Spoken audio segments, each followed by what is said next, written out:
Today, we're going to talk about property conditions. We'll get started in just a minute. Just give us a chance to go live on all the different platforms and give everybody else a chance to jump on as well. Feel free to drop a comment there in the chat. I see some comments were already coming in. Appreciate it. Those of you tuning in nice and early, you can drop comments there in the chat. You can drop questions in the chat as well as we go through here today. All right, and it looks like we are live on all the different platforms, so we'll go ahead and get started. Please keep dropping comments there in the chat and also any questions you have in the chat as well.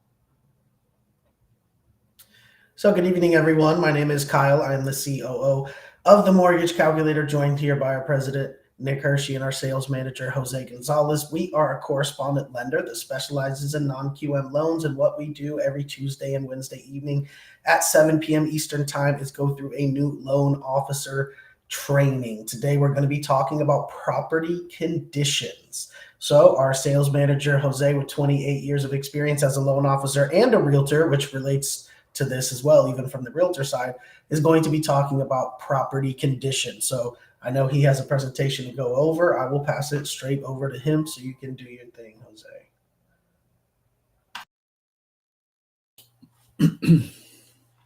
Good evening, everybody. Thank you for joining us for tonight's training.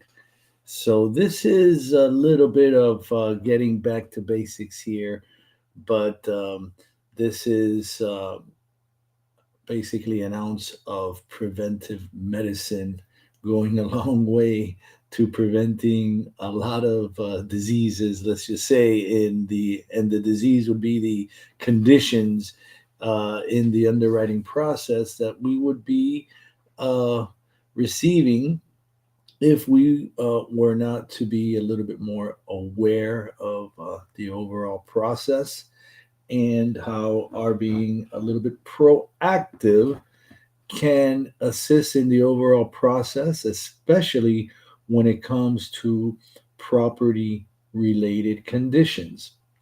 Because in a way, how I'm going to be presenting this tonight is a rather is an approach of rather than treating the symptoms, we're going to treat the disease to avoid just having to always be treating symptoms, right?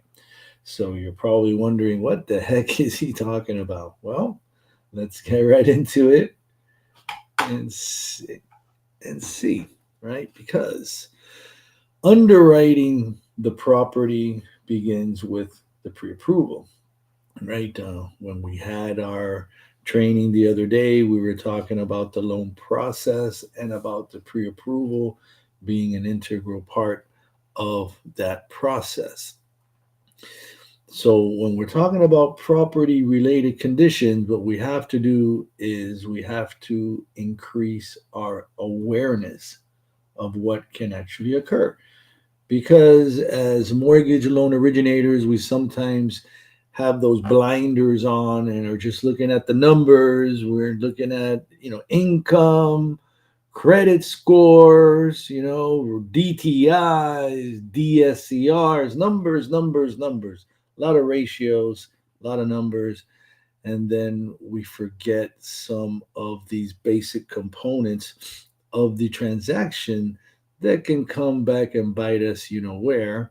And then some of these things are so glaringly obvious that if we were to take some of these, I like to say, preemptive strike measures, we would be able to get ahead of any situation, be proactive, and resolve it before it ever becomes an issue. That would be the ideal thing. Obviously, in the ideal world, right, where we're working in a vacuum, nothing else is affecting the deal, and you have forever, right, to ponder what you have to do. But we're not dealing in the real world. Many times we may not even have too much of an opportunity to analyze these property related components. It's really going to depend on when we got the deal dropped into our hands, the amount of vetting we would be able to do. Obviously, if it's a refinance, we will be able to do a lot more vetting of the property than if it's a purchase, even though if it's a purchase, there's still property inspections and the same inquiries that we are going to do to realtors and all the other interested parties in the transaction. But it's about creating, again, going back to creating the awareness, right? Some basic stuff. For example, I was disclosing a file earlier today, meeting with an MLO, and I was inquiring to them regarding the property value. Because as part of my disclosure process with them, when the data is shared, when the feed is shared, I like to confirm the property values, do a quick market analysis for them. So I asked the MLO, okay, I see you have a value here of X. Okay, how was that value determined? Have you done anything? She goes, well, the MLO basically said she got the value from the borrower. The borrower provided the value. I was like, okay. Um, but we like to vet that value a little bit to try to set the proper expectations with some of our own data. It's one thing telling the borrower it may not appraise, and it's another thing telling the borrower, I have a market analysis, and it shows this is more or less the market value. So, and that way you're setting the expectation so that you have a plan B and a plan C in place in case it doesn't appraise. What's your plan B and what's your plan C? Are you just going to get caught off guard? So, again, some of the things that we're going to create awareness of to be able to then ask the proper questions to all the interested parties. And when I'm talking about interested parties, we're talking obviously the borrower, who could also be the buyer if it's a purchaser. If it's a purchase, if it's a purchase, then there's also going to be a seller. There's going to be a listing agent. There's going to be a buyer's agent, most likely, two separate agents. So a lot of different interested parties to bring into the mix to assist. So again, some of the things we want to create an awareness that need to be reviewed are public uh, property public records review to confirm again your market analysis, confirm the property current use, confirm the property allowed use, obtain a property tax bill, obtain an insurance declarations page, or an estimate at least, right? Just different things there that you can obtain. We have to be aware of structural integrity of the property, roof, walls, foundation, windows.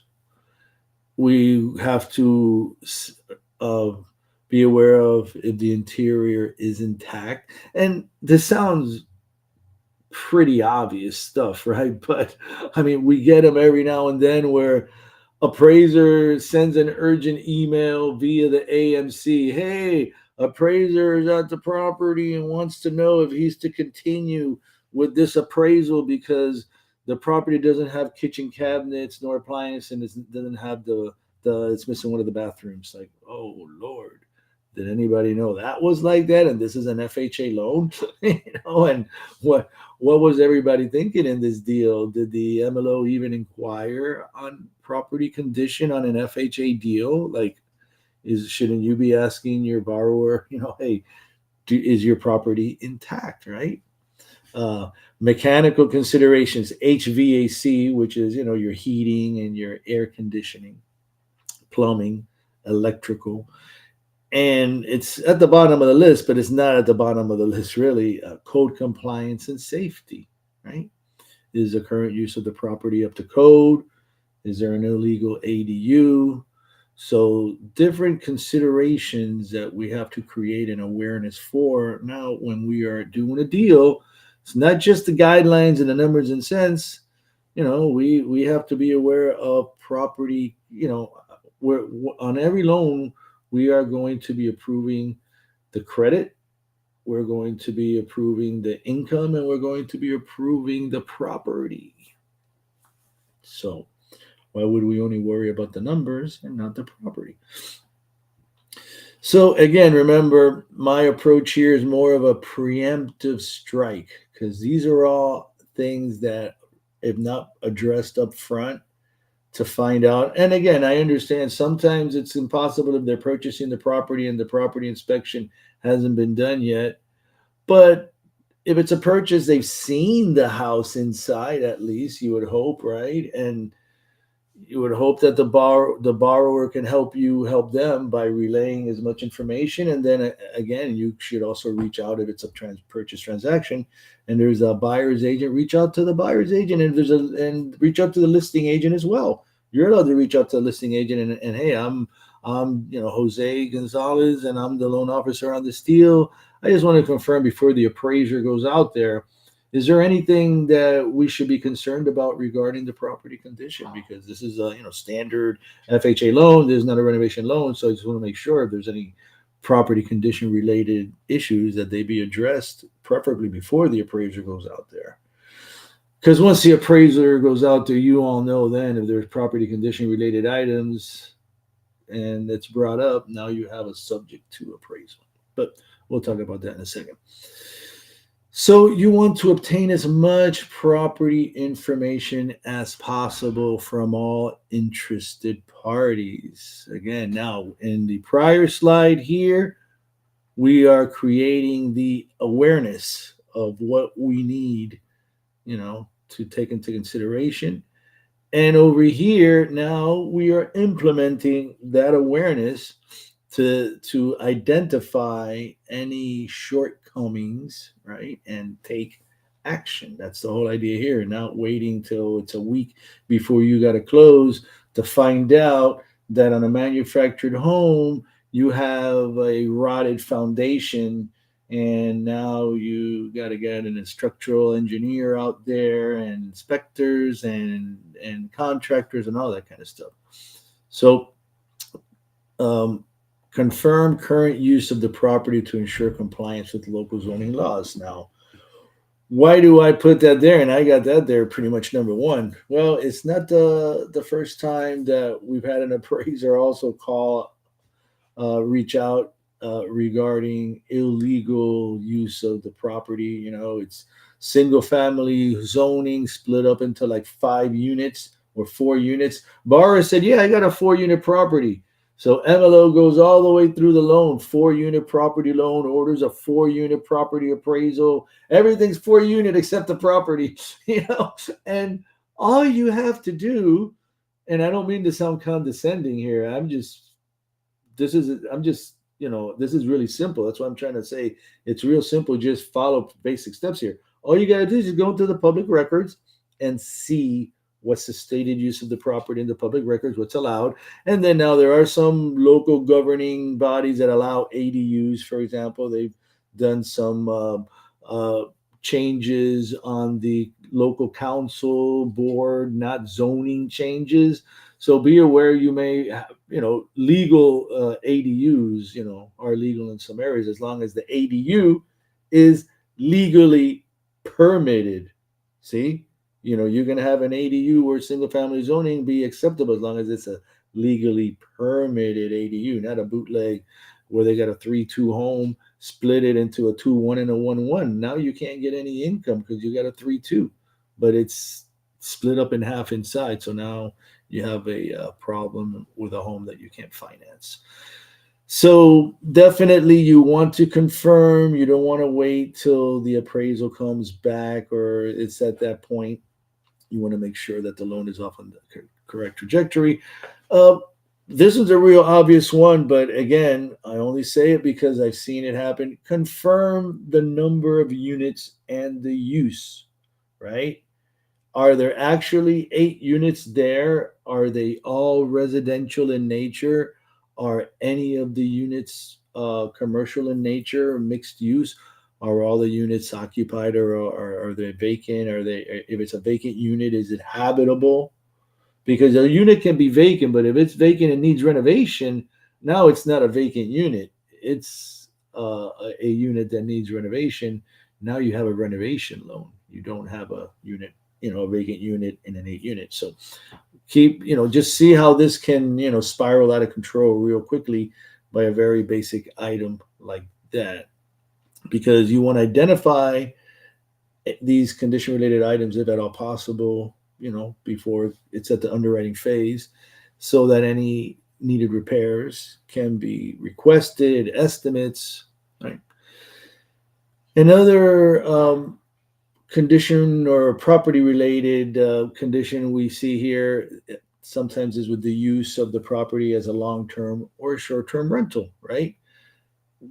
Quote gets set up a certain way and it gets submitted to an outlet, and that outlet doesn't accept short term rentals, for example, or doesn't accept air DNA, and we thought we were going to do it based on air DNA.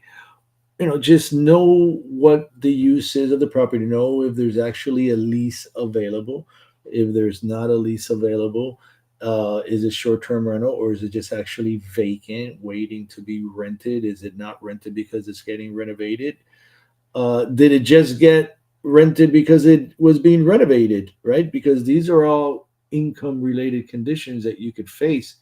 If it's a property that was owned previously, was put out of service, then was now put back into service, those are all things that have to get documented a certain way. You'd have to show the renovation work that was pretty big project to put the property out of commission for a few months like that or more. So just keep an eye on that component, the income component. Was it vacant, recently put into service, just bought if it was recently put into service, or if it was recently put into service but has been owned for years, then you need a good explanation why. Maybe it was just put into being a rental because the somebody family member was living in there forever for free. So a lot of different reasons, but you just have to be able to document them. Another obvious point, but one I like to always state, is ensure that the property intended occupancy is in line with program guidelines, right? It's like, if it's a DSER, there's restrictions against family living in the property. You can't, even if you're supposedly renting it to them, it's just not acceptable. No family, no friends like that. It's strictly a business property. If it's a second home, what can you do with it? You can do a little bit of short-term rental with a second home, but you just can't have a second home as a short-term rental property. It defeats the whole purpose of what a second home really is. But you are allowed to do a good amount of short-term rent on a second home. If it's a short-term rental property, how are you calculating income, uh, depending on the guideline. Again, always going back to the guidelines, because all the guidelines are not the same, especially in the non-QM world, and especially when we're talking about occupancy and especially short-term rentals. Right, that's the newest twist on things. Everybody's quickly getting on the bandwagon, some more than others. We're talking about public record search, property records, obtaining as much information as possible. You definitely want to obtain a market analysis. If you're a realtor, you can obtain it yourself. If you're not a realtor, this is a great opportunity to reach out to a realtor, right? You can reach out to them. You can tell them how you're pre-approving buyers here for properties, for purchases, how you can refer them these buyers. No referral fee needed to be paid. You're just going to give them that referral because you want to win their business, right? And then hopefully they'll be sending you buyers to pre-approve, and because remember, you need to give in order to receive, correct? So always love reaching out to realtors, asking them for a quick market analysis in return for some business referrals, right? I mean, you may not have a referral right now for them, but certainly the opportunity will come about either from one of your own deals or as you collaborate with your other MLO colleagues, maybe you can refer them as a good realtor that helped you out with some market analysis and how good they are and collaborative they are, and how, next thing you know, they're getting referrals from other MLOs and they're sending them in return. So when you do get all this data, now again, remember we're talking preemptive strikes here, being proactive, right? Be proactive with the data and recommend the proper loan product, because that's the key. If we're treating the disease, right, we won't have to be treating the symptom and trying to close this loan when we get a whole slew of condition that, had we been more proactive in our assessment of the property, condition, value, and all these other factors that we've stated, we may not have some of these these underwriting conditions, some of them related to the appraisal, that we're going to have, right? Now, what are some common property related underwriting conditions? Again, now you're seeing a common thread here. You're seeing how we're doing reverse engineering here and how we're getting to the conditions, but I already gave you the solutions as preemptive strikes. But assuming obviously we can't be everywhere, uh, what are some of the conditions that we can face? Well, illegal use of a property or illegal ADU or illegal addition on a property. That's a that's a real common one in some markets.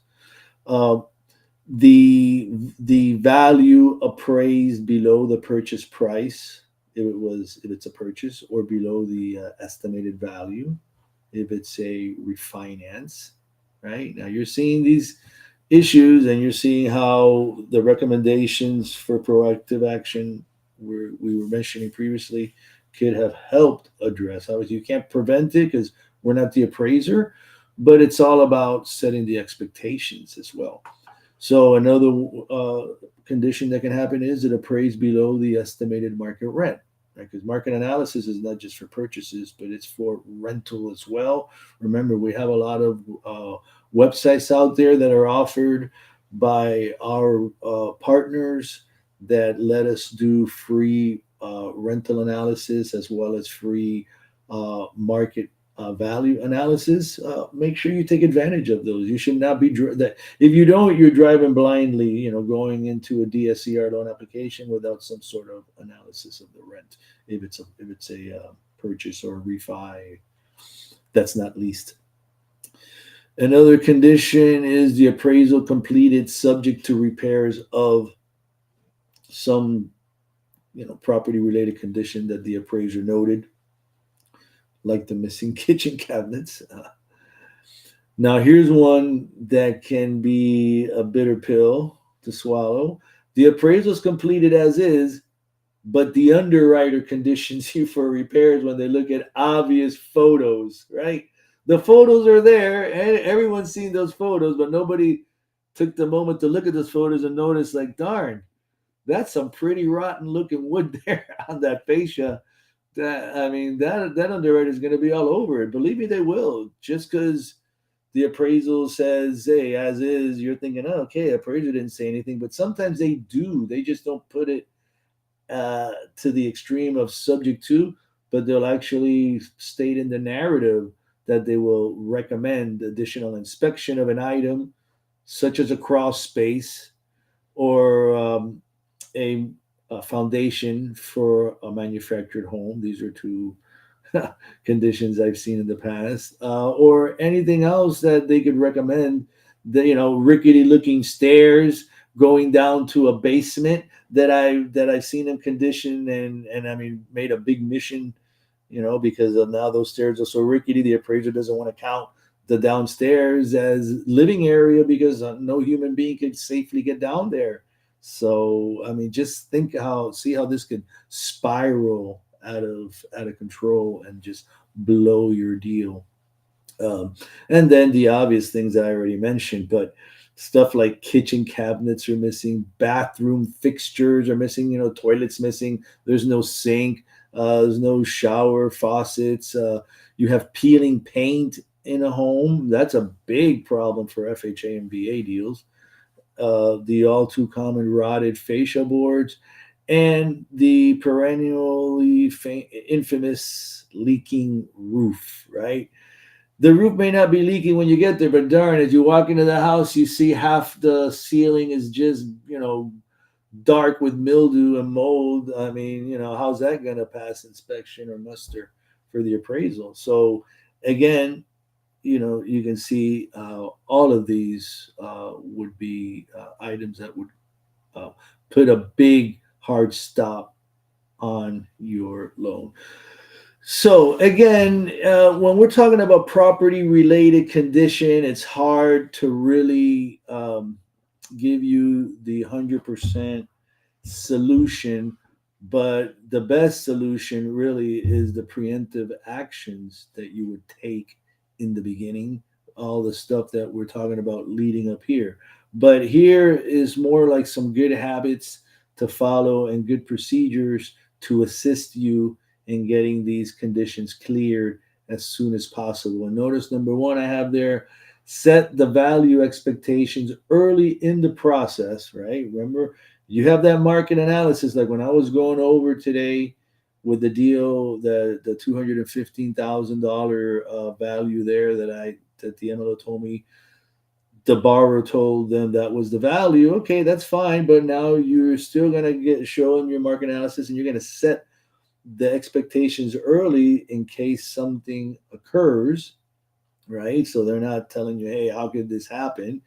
So now you can concentrate on the solution, right? And a lot of times, if it's a purchase, you're definitely going to reach out to the real estate agents for assistance with comparable sales so that you can request a thorough reconsideration of value, right? And when you are requesting the reconsideration of value, you have to be aware of what are the important components of a reconsideration of value. Because remember, this is not about hearsay, this is about data, right? One plus one equals two, right? Isn't that you think, I feel, I believe? This is you're putting the data so that the conclusions can be made based on the data. So certain components have to be taken into consideration when you're going to be disputing the value, a value rebuttal. Excuse me. And obviously, similar um, style and design, right? And similar age and property condition. You're not going to get a brand new home built in 2023 and compare it to a home built in 1955, even if it may have been remodeled. You know how they remodel them now. They all got that laminate flooring, and they all have those same shaker style cabinets in white or gray, or that espresso color, and some toilets, and the basics. But you can't compare that to a brand new home, so you can't use that in your reconsideration of value. So obviously the style, gross living area, proximity to the subject is key. You cannot, if the appraiser has 5 comps and they're all less than a mile from the subject, you can't provide 3 comps that are a mile and a half or 2 miles from the subject and say, yeah, but these are. It would have to be that you have a match model match, meaning that it's the exact, man, that's like they took the subject and picked it up and put it right here because it's the exact same square footage, year built, property condition, lot size. I mean, everything is the same. Okay, then you have then some basis on which to use that comp. But if they're the same as all the other comps, just that it's sold for more money, and the other ones are also model matches and they're closer, they're gonna go with the ones that are closer. Now, if you're saying, wait, those aren't a good representation of the subject property because of whatever, and this one is, and it's not like a whole lot of a, much further away, you have a good basis. Now, like I've had it where, yeah, my subject had a I think had a carport. It was a 3-1 with a carport. and they were doing 3.2s with garages and 3.2s without and 2.1s and doing all sorts of adjustments, and it was a little crazy. And I found like 2 or 3 model matches 3.1 with a carport, and was able to squeeze out extra little value out of the appraisal. One of the few times a reconsideration may work, because many times it's tough unless they made a mistake, because if their 3 comps again are point 0.4, point 0.5, and point 0.8 miles away from the subject, the only way you're going to be able to provide some better comps is if you find comps that are closer to the subject. Hey, look, mine are point 0.2, point 0.3, and point 0.4, and they sold for more money.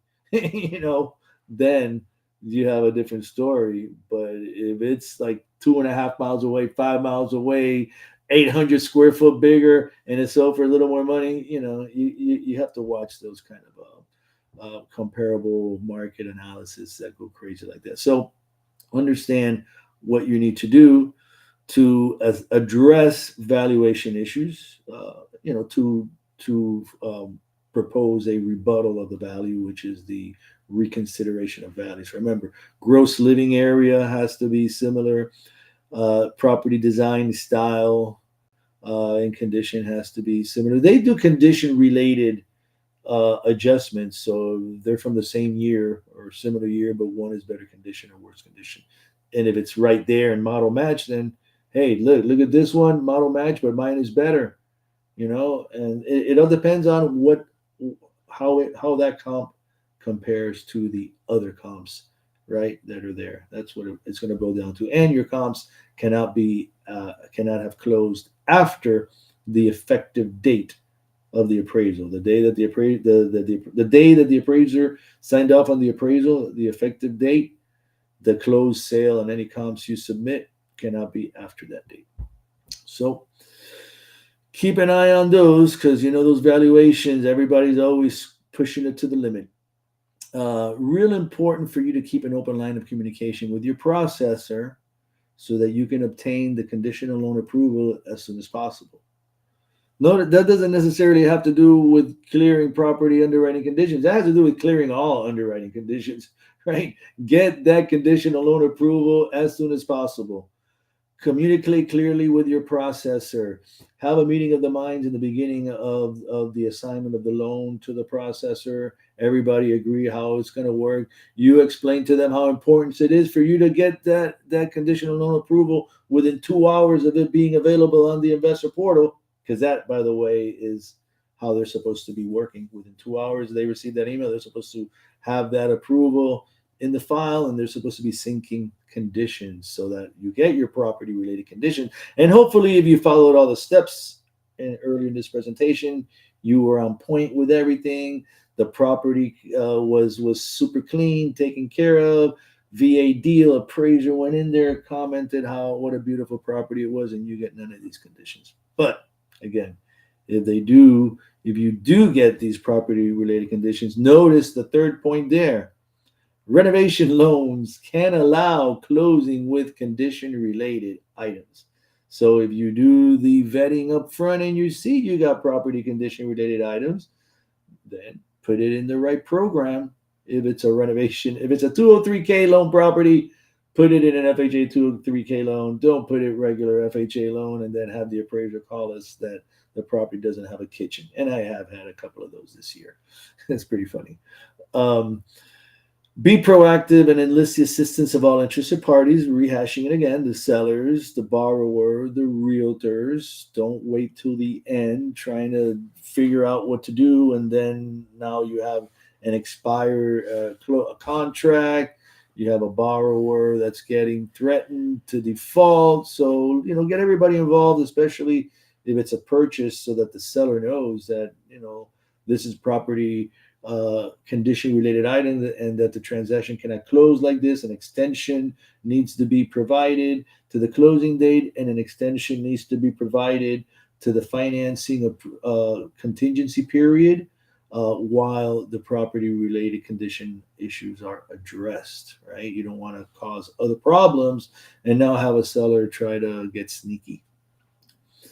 And I addressed already the low value solutions, right? The first one, the reconsideration of value, right? That's the first. Obviously, the first uh, reaction everybody is, oh, let's try to get the appraisal, to go higher. But hey, listen.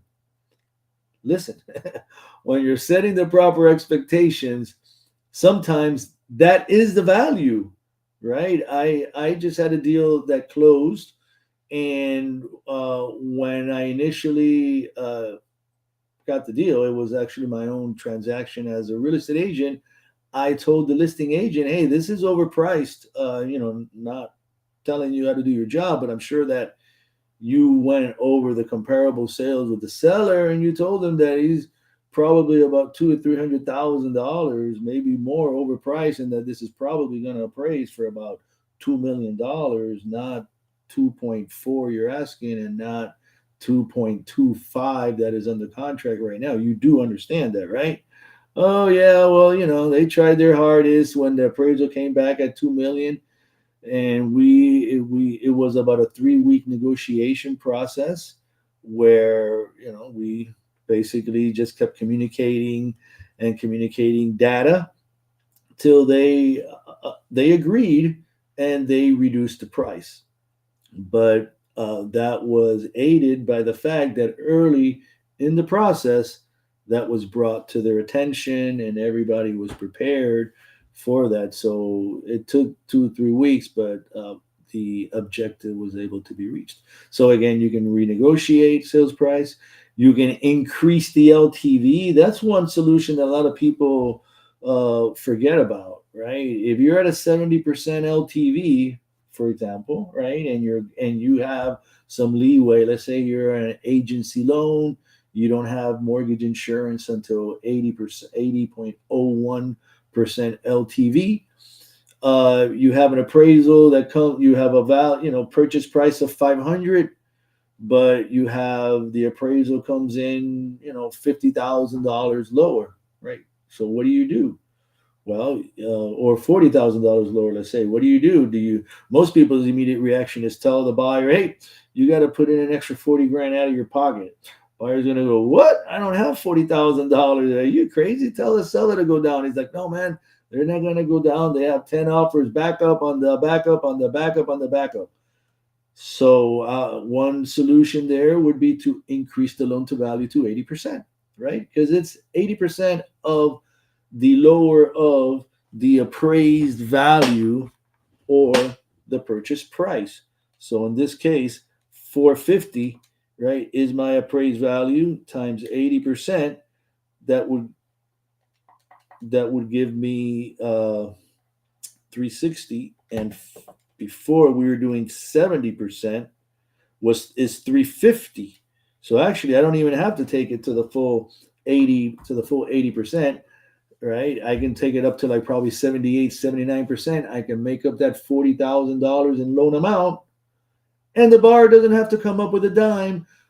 The borrower slash buyer does have to realign their concept of the value, though, because everybody immediately says, well, I don't want to pay more than the appraised value. Okay, but maybe this property is worth it. Maybe the property is totally remodeled. Maybe you're getting a good deal and the appraiser just didn't find the comps. Because remember, the appraiser can't give you the high value of the highest comp, right? They're going to do a trend line, and it's going to be more or less somewhere in the middle, right? They're going to try to hit the mark, but it's not always possible to hit the mark. They can't always give a dollar per dollar adjustment for all the beautiful renovations and upgrades and improvements that have been done to the property. They'll give you a $15,000 property condition adjustment because it's so good, but the owner did $100,000 in renovation, and you're paying $50,000 above market because it is just so good and it fits all your needs. Well, then yeah, there are creative ways to do it. If it happens to be a lower LTV loan, where you could resolve the issue by increasing the LTV. And most people don't realize that you can also add a HELOC.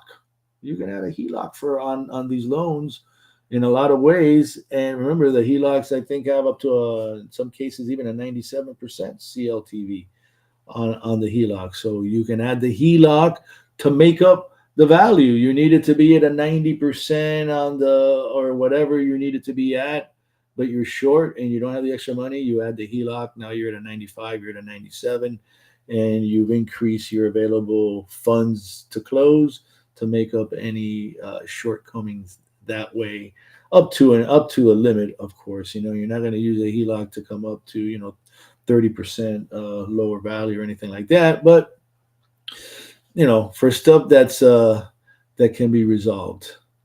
And the last item that would be covering would be assisting with the gathering of any necessary estimates, right? You received your appraisal, you received your approval, whatever it was that told you the subject to conditions that needed to be resolved or the underwriter property condition items that they're concerned about.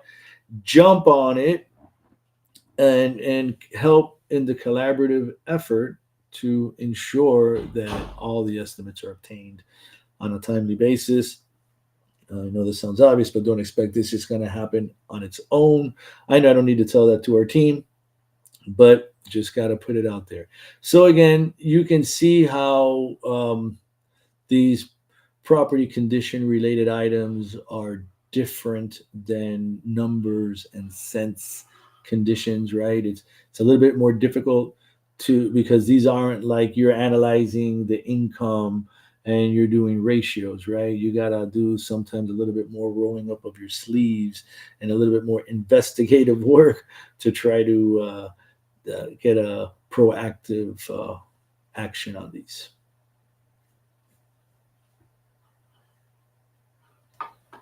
All right, let's see if we have any questions.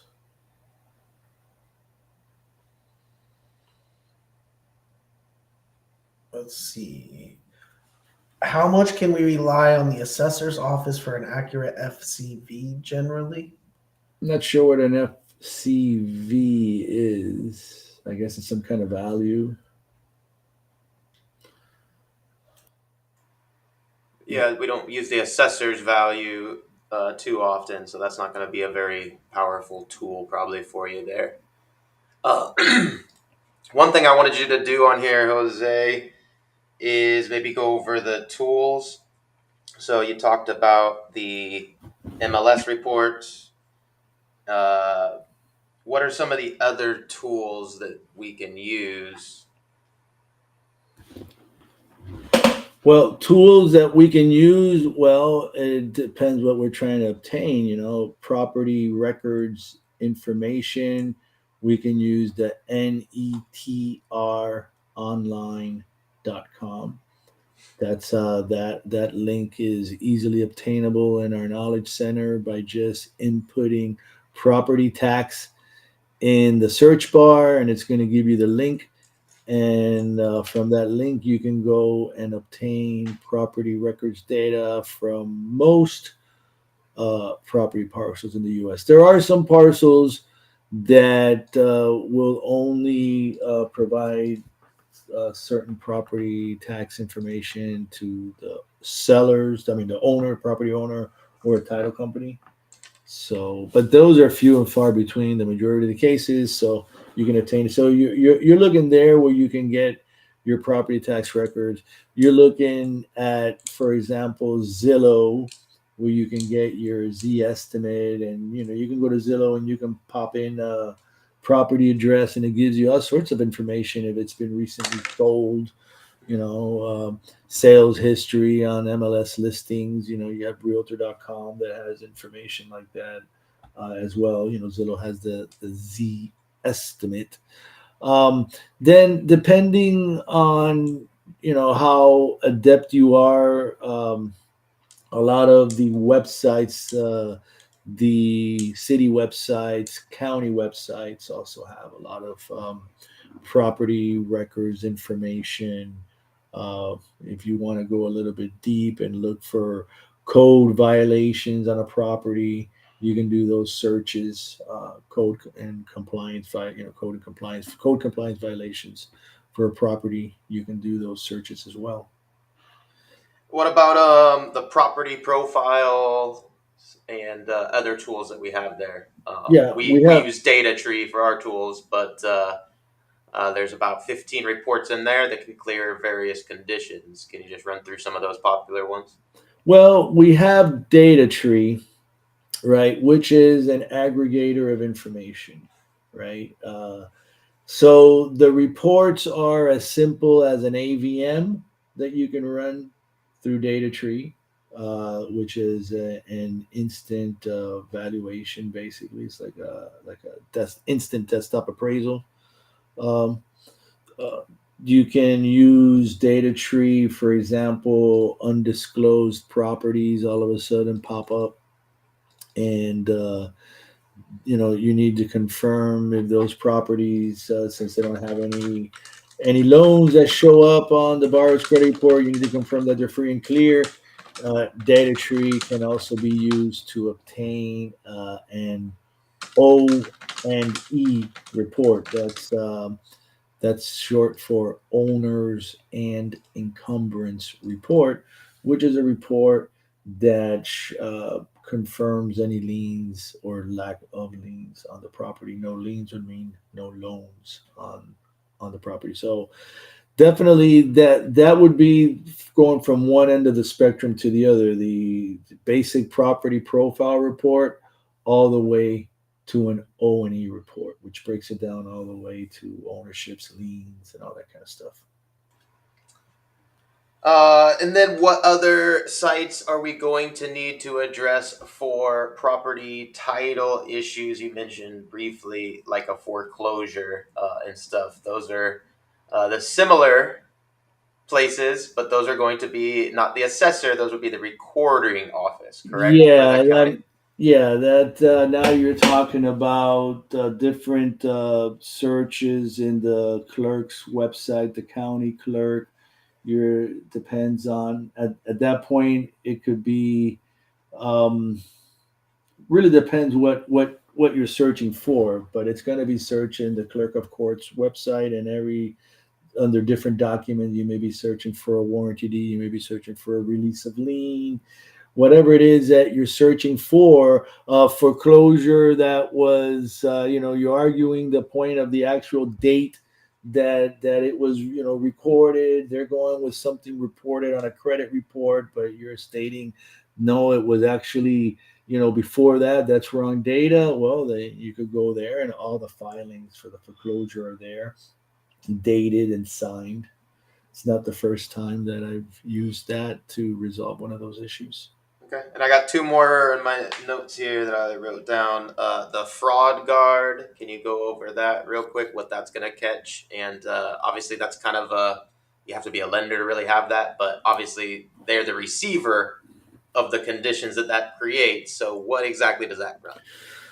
Oh, yeah, that's a very broad array of items. Basically, fraud guard is going to analyze all of the participants in the transaction and the property in the transaction. So as far as the participants, like the appraiser, the title company, lender, loan originator, all that, make sure that none of the participants are on any, like, not allowed to participate in loans lists. Let's just say that, right? On any kind of a blacklist. We're going to For the see. property, though, what do they Yeah, look at for the property there? they're going to see if there's any. Well, for the borrower, they're going to see if there's any undisclosed properties that the borrower may own. They're going to look at any undisclosed loans that may be on that borrower's credit report. They may look for any undisclosed loans on that property itself, additional loans, additional loan applications, even That's the one I si- was gonna si- say that a lot of simul- people don't realize. Yeah. simultaneous applications. So that's a real scary one, because you get that one now, you're to the point of that has to be escalated, because now what if there's this person's intending to close two or three transactions at the same time on the same property, doing the same cash out refi with three different investors on the same property, and everybody's going to be on the hook, because until that is recorded, right, until the loan is recorded, you don't really know that it exists. Now we do have the mayor system, and we do have the loan application system that is now luckily what catches these things when they're in process. You know, everybody inputs the info, and then hey, look, wow. But yeah, scary stuff there. And then the other one, the flood report, obviously, one that's often overlooked. There's two versions of it. Can you real quick go off the 1 page and the 2 page so everybody knows what to do when they get the 2 page? Well, yeah. Now, flood. One of the tasks that is completed in the reports that's generated during intake is the flood certification document, right? Now, this can happen to you. This is one that yeah, this is a good one to bring up because you can have a property that's designated not in a flood zone, right? But when the flood map is reviewed, a little corner of the property, a wee little corner of the property could be in the flood zone. Now, all of a sudden, that property requires flood insurance. So it's in an X zone, but again, a little bit, a corner could be a 12 by 12, 12-inch by 12-inch square in the corner is in a flood zone. Well, you got to get flood insurance for the property. No ifs, ands, or buts. So when that flood cert comes in, it's going to be one of two things. It's either going to confirm that you're not in a flood zone so that you'll only have one page. It doesn't have to be signed by the borrower. It's just basically a statement. Hey, you're in an X zone. You can get flood insurance if you want to, but you don't have to. And then the other document you would receive would be if it is shown to lie within a flood zone, any portion of the property thereof, like I was mentioning there, you'll have a 2 page document, which page two does have to get signed by the borrower, acknowledging that the property is in a flood zone and that you need to get flood insurance. And then, if that's the case, remember we have multiple ways they can get flood insurance from the standard uh, uh, flood with the National Flood Insurance Program to the non-standard flood through different vendors like Neptune, right? Where they can give you for most properties, not all property, but for most properties, they can give you an instant flood quote without an elevation certificate and have it be cheaper than the quote with an elevation certificate and bind it for you within minutes, as opposed to, oh gosh, I just got now they're telling me I need flood and it's December 23rd, and how am I going to get, I'm supposed to close to, whatever, the 26th, 27th, how am I going to get an elevation certificate completed and then flood? Because also be aware, flood insurance, uh, your NFIP, National Flood Insurance Program flood policies do not bind right away. They take some like 4 or 5 days to bind, and sometimes longer, and then give you the bound evidence of flood insurance. And usually for flood insurance, most underwriters will require bound flood insurance, not an application as proof of flood insurance. So that could throw a kink in your armor. I was able to solve my last minute flood policy for a condo. It was actually a condo on the 20th floor. And they said, hey, you got to get flood insurance. Like, but it's on the 20th floor. How's that policy gonna cover my unit? You're not gonna pay me if the unit is not usable because they can't get into it because the first floor is flooded. Nope, nope. It's just to cover your unit, but you're requiring it. Okay. But I reached out to Neptune. The flood insurance was obtained within 15, 20 minutes. I got the quote within 2, 3 minutes. Emailed the link to the quote to the borrower. Told them there's the link. Click on it. Finish the process. Pay it. I've already set everything up with the mortgagee clause. As soon as you pay it, just print the document and send it to me, and we'll be set. And everything was done, and we closed on time. And it was only like $350. But then again, it was a condo on the 20th floor. Very low risk flood.